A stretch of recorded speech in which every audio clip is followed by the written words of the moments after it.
Председателя. Значи ние и вчера на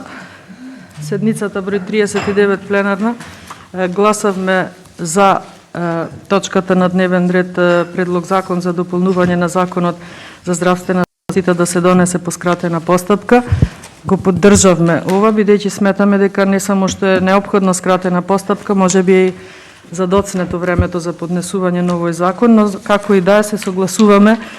во добар дел и со содржината на предлог законот. Најпрво би сакала да потенцирам дека во воведот на предлог законот е истакнато дека имаме услови 85.000 македонски граѓани да живеат со 40 денари дневно, а речиси секој четврти да преживува со не повеќе од 126 денари на ден. Понатаму исто така во воведот од овој предлог на закон се повикуваме на Уставот на Република Македонија, според кој на секој граѓанин му се гарантира правото на здравствена заштита. Апсолутно се согласувам. Добро е што се согласило и Министерството за здравство со овие податоци, бидејќи ние често пати ги споменувавме, а некој велеше дека собираме политички поени. Сега конкретно по однос на предлог законот, можеби после министерот ќе ми дообјасни нешто што не ми е јасно. Нели предлог на законот има вкупно 5 члена, последните 2 се нели за мислам се од номотехнички карактер, меѓутоа во член 1 се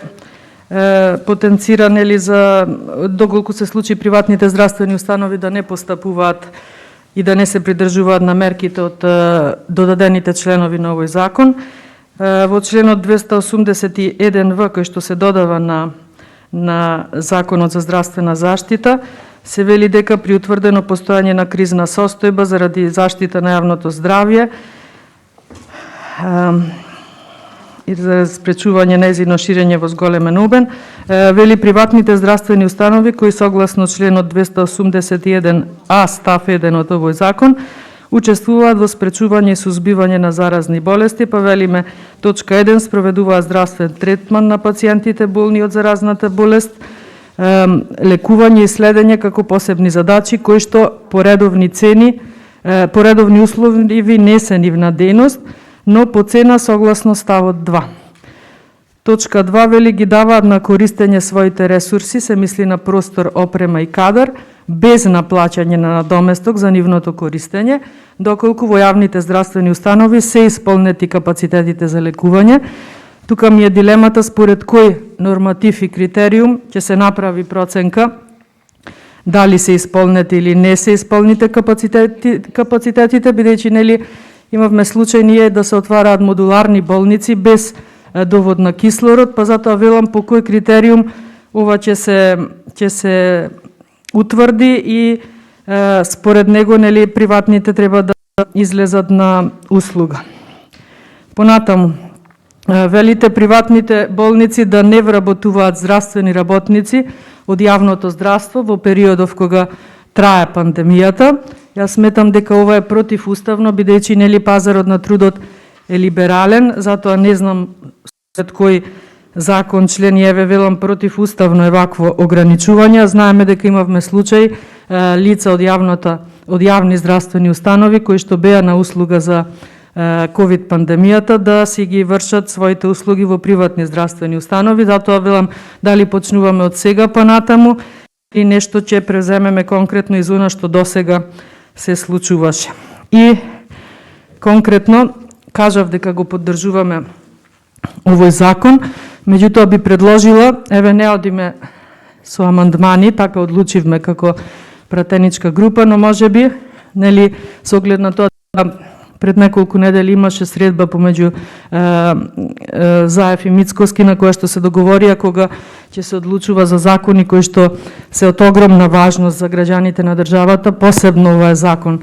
со таква важност, дека ќе седнеме предходно пред да го добиеме предлог законското решение еднички да се усогласиме, но еве бидејќи тоа не се случи по овој закон, кој што сметам дека е првиот најважен после таа средба, ние како пратеничка група подготвивме, имаше колегата Петар Ристевски пред малку и пресконференција, подготвивме наш предлог закон за дополна на Законот за здравствена заштита, во кој што, меѓу другото, исто така се однесува на тоа да бидат изедначени цените на болничките услуги за пациентите болни од COVID-19 и во приватното и во јавното здравство. Понатаму, нашите предлози беа да се направат тестовите за сите да бидат бесплатни и да има референтни цени за лековите, витаминската и имунолошката терапија која што ја препишуваат лекарите на пациентите болни од COVID-19, што значи дека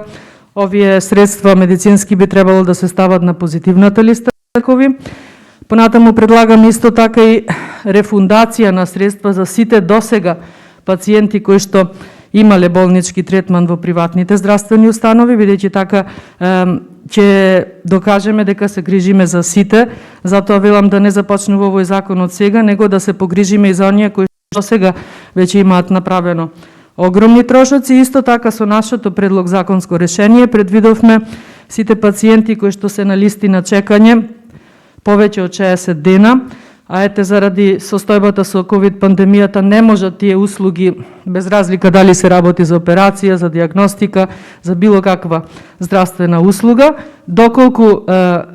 јавното здравство не е во можност овие услуги да им ги изврши повеќе од 60 дена, истите да можат услуги да ги извршат и во приватното здравство, но по цени како и во јавното здравство. Значи, тоа се нашите предлози и затоа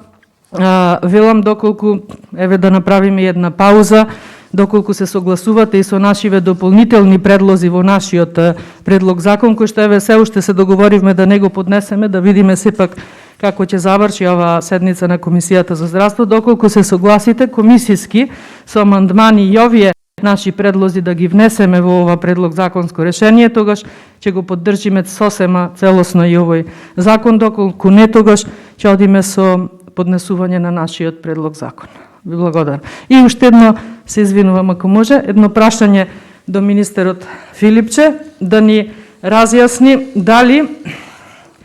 бидејќи нели пациентите кои што болнички се лекуваат од